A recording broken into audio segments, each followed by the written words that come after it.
एक दिन दरबार के काम काजों से निश्चिंत होकर बादशाह मंत्री बीरबल के साथ गप्पे मार रहा था। गपशप के मानी मनोरंजन के है। उसी दिन उसको एक अधर महल, ऐसा महल जो जमीन पर नहीं बल्कि बादल पर हो, जो कि मुमकिन न हो, बनवाने की इच्छा जागृत हुई। इस अभिप्राय से प्रेरित होकर बोला, बीरबल, क्या तुम मेरे लिए एक अधर महल बनवा सकते हो?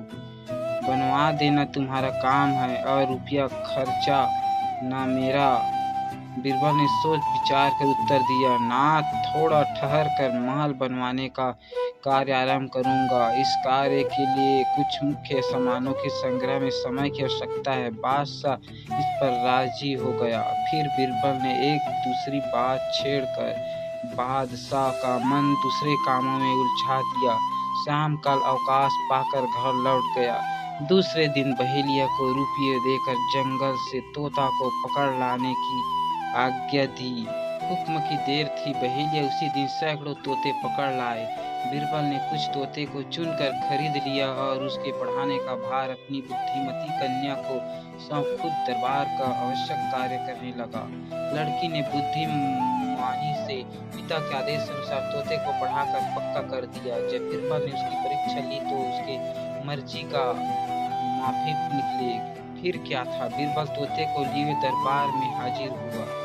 उनको दीवान खाने में बंद कर अपना बादशाह के पास गया। तोते पिंजड़े से बाहर निकलकर छोड़ दिए गए थे। सब तरफ से किवाड़ बंद था।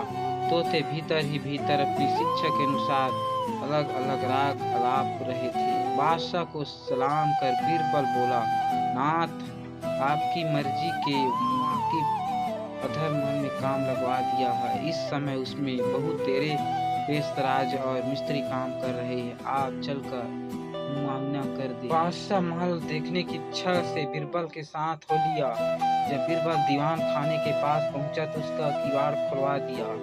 तोते बाहर निकलकर आकाश में उड़ते हुए बोलने लगे, ईटा लाओ, चूना लाओ, किवाड़ लाओ, चौखट तैयार करो, दीवार चुनो। इस प्रकार आकाश में तोते ने खूब शोर धूल मचाया। तब बादशाह ने बीरबल से पूछा, क्यों बीरबल, ये तोते क्या कर रहे हैं? बीरबल अधम के साथ उत्तर दिया, हुजूर, आपका अधर महल तैयार हो रहा है। इसमें पेशराज और पढ़ाई लोग हुए हैं। सब सामान एकत्रित हो जाने पर महल बनाना शुरू होगा। बीरबल की इस बुद्धिमत्ता पर बादशाह हर्षित हुआ और उसको बहुत सा धन देकर विदा किया।